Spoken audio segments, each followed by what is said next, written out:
How to set up Zelle with Bank of America. Let's get started.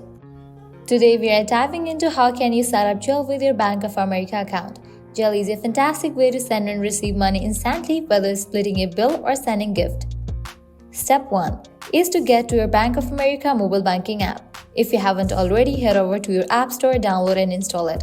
Once installed, log in with your online banking credentials. Next, you will want to access Zelle in the app.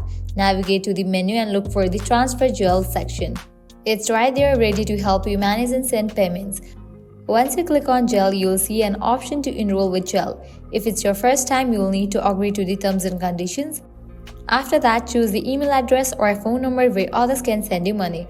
This is how they will find you in Zelle. After you have entered your email or phone number, you will get a verification code that has been sent to your contact.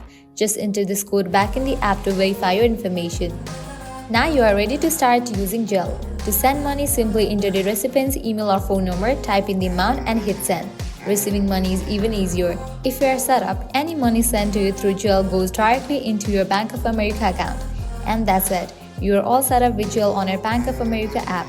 Just remember to only send money to people you know and trust. Always double check the recipient details before confirming a transaction. Thanks for watching. If you found this tutorial helpful, please give us a thumbs up, subscribe for more useful guides and hit that notification bell.